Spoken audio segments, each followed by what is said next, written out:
This year, we followed District 27 Congressman Michael Cloud to the U.S.-Mexico border for an inside look at the border crisis. Today, we see how even our local law enforcement deals with issues trickling up from the dividing river. News Center 25, Griselda Perez has all the details.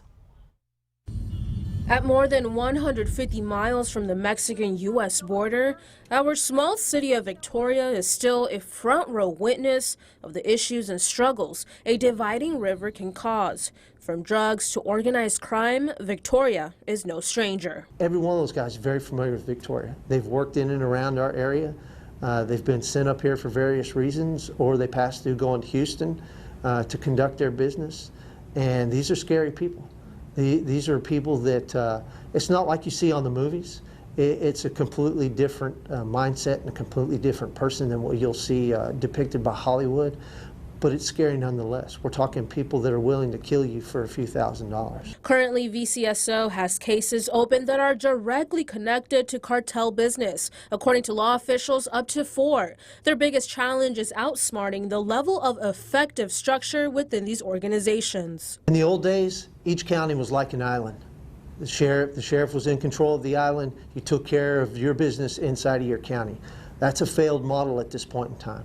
The cartels are so expansive, and they've replicated the model in Mexico into the United States, that we have to work together in a cohesive effort in order to combat this. Because as a Victoria County Sheriff's Office, we can't just investigate things until they get to the county border. If we do, we'll never get to the source. Staging areas are common within the county, designated spots where human traffickers make a pit stop only to continue their route towards Houston. A lot of people think we're 3 hours from the border. We're insulated from it. It's not true. In the course of investigations, I've gone down to the valley with Homeland Security in order to pick up sicarios on some cases that we've worked out of Victoria, Texas.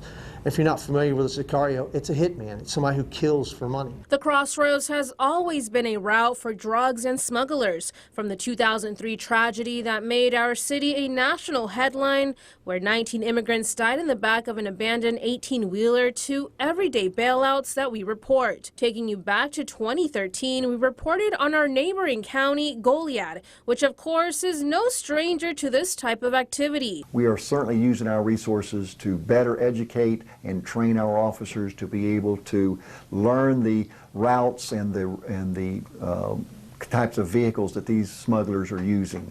We send them to classes in other counties. We also are learning here in our county how to better deal with these chases that we're encountering in our Goliad County. Stay tuned for the next 3 days as we recount our trip to the border and dive deeper into the effects in our own communities. Watch exclusively on News Center 25 at 5, 6, and 10.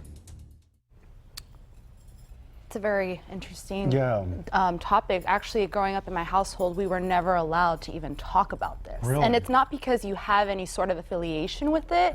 It's just with anything that you can say. You didn't want to get involved in exactly. any way, So, yeah. yes. Well, Griselda's worked long and hard on that for several months, so catch the next 2 parts over the next couple days.